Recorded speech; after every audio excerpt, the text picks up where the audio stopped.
Donald Trump is now trying to make a comeback. He announced that he's running for president for a third time in 2024. His message remains the same. The former president pledges that he will make America great again.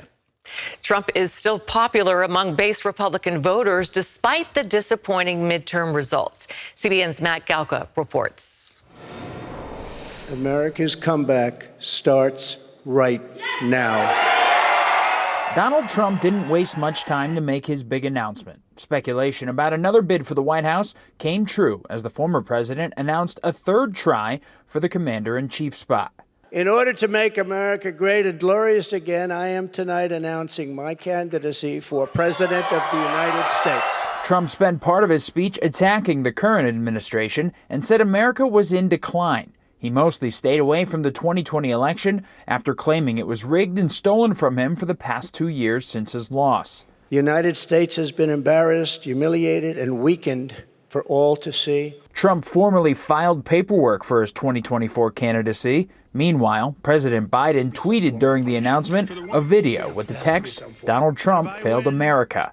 We will treat those people from January 6th fairly. The unusually early announcement comes after lackluster results for Republicans in last week's midterm elections. After predictions of a red wave sweeping the House and potentially flipping the Senate, the GOP looks to gain only a bare majority in the House, and the Senate remains in Democrat control. Senate Minority Leader Mitch McConnell said the party didn't appeal enough to voters in the middle. We underperformed among independents and moderates because their impression of many of the people in our party in leadership roles is that they're involved in chaos, negativity, excessive attacks, and it frightened independent and moderate Republican voters. Democrats used Trump's messaging against many of his endorsed candidates throughout the midterms. It led to losses for some high-profile Trump picks. The so-called GOP red wave turned into a red wedding for extreme MAGA Republicans and election deniers in race after race after race all across the country. Here's the Republican response. The cult leader should run again. Florida Governor Ron DeSantis is perceived to be the top rival to another Trump nomination, but some analysts say they'll believe it when they see it. It doesn't carry quite as much weight considering many of the highest profile endorsed candidates didn't do as well in these elections, but he's still the most popular person among base Republican voters. And until someone takes that away from him, he has to be regarded as the frontrunner. The announcement comes as the former president is still dogged by plenty of legal challenges. In New York, the Attorney General filed a lawsuit alleging fraud in some of his business practices. He's also the subject of a probe in Georgia investigating his alleged attempts to possibly try and overturn the 2020 election. He's also failed to comply with a subpoena from the January 6th committee investigating the Capitol riots. Matt Galka, CBN News.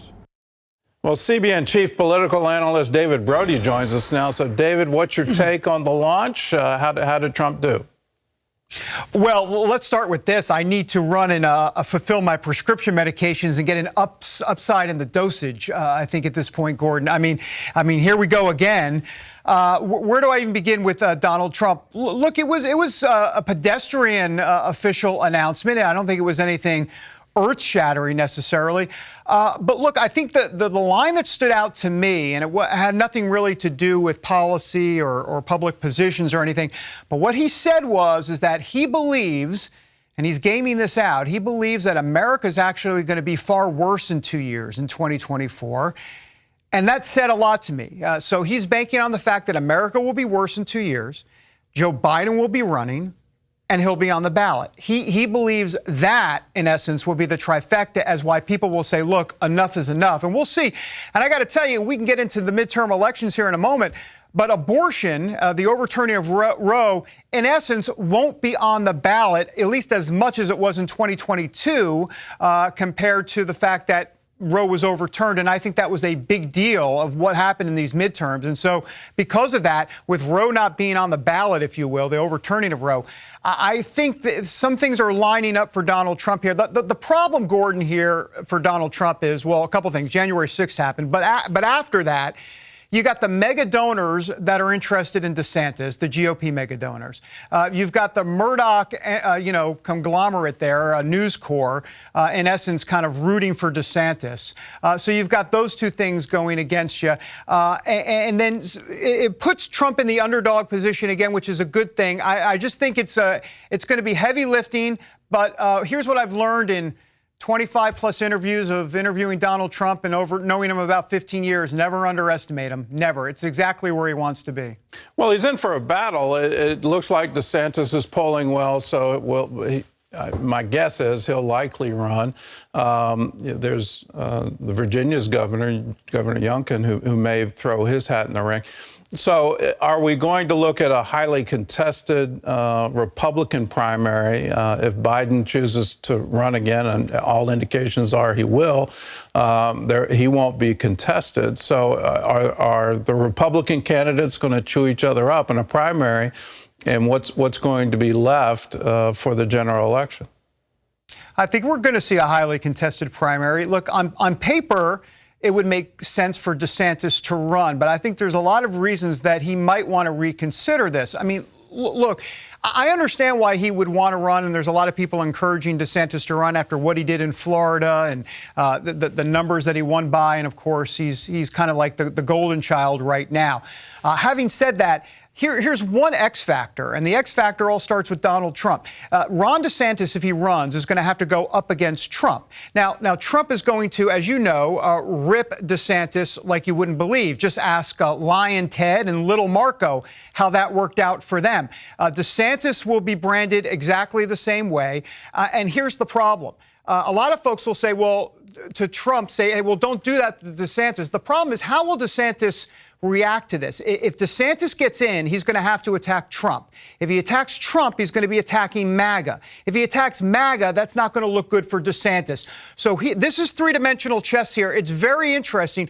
It would make sense, you would think, for DeSantis to wait and have a clean slate, not go against Trump, because he might be tainted a little bit at that point based on the fact that he would have to come against Trump, which means coming against MAGA, which are the exact voters he needs to win the primary and potentially the presidency. Well, I remember that same argument being played to Obama back in 2008. Why don't you just wait? And he said no. So we'll see. 2028 is a long way away. Let's go to the other side. Some are blaming Mitch McConnell for the poor performance in the midterm. Some are blaming Trump, but some are also blaming Mitch McConnell. So what's the case against Mitch, and could he lose the Senate minority leader? I don't get a sense that he's going to lose the Senate minority leadership. I do sense that Kevin McCarthy on the House side could indeed not become Speaker of the House. Look, the case against Mitch McConnell is pretty simple, and it's twofold. Number one, he was aligned with a PAC, a political action committee, that did not put the requisite amount of money into the race in Arizona, the Blake Masters race, and he spent it elsewhere in Arizona, in essence, against some Republican candidates. Long story, but the bottom line is they're concerned about McConnell on that front, but also just more this idea of it's time for some new blood, some fresh blood. This idea that, they look at McConnell and they look at this centrist thinking, this moderate thinking, this now is called rhino thinking, Republican in name only. And it's time for a whole change, do a whole different kit and caboodle. So there's that argument. But the problem is the Republican Party is trying to find themselves right now. And really, ever since Ronald Reagan, there has been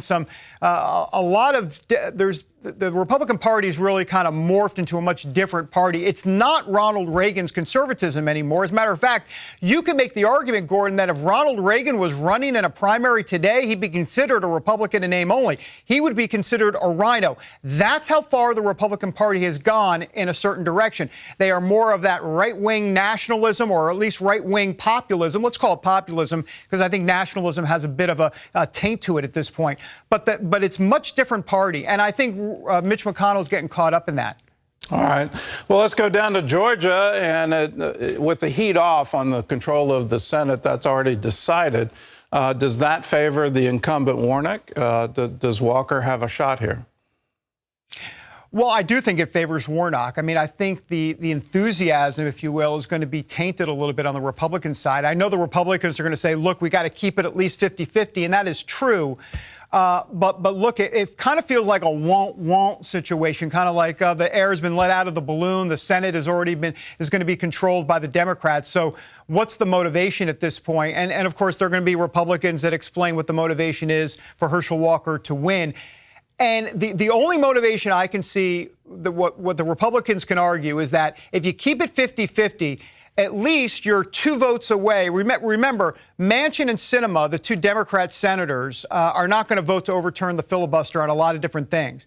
So if you're at 51, if you get to if Warnock wins, that puts the Democrats at 51. That puts them 1 away, if you will, or they only need 1 vote to change the filibuster, because you figure they can maybe get Sinema or Manchin. So it's one of those things, but I don't think voters are really paying much attention to the inside baseball stuff. So I think this hurts Republicans. Well, I'm paying attention. And one of the great news is it's a divided Congress now. There's Republicans in charge of Congress and Democrats in charge of the Senate. And that means no legislation is going to get through. So they're not going to be able to change anything. There's good and bad to all of that. And the frustration is there's a lot of legislation that we actually need, but I don't see any bipartisan cooperation going forward. Well, David, thanks for your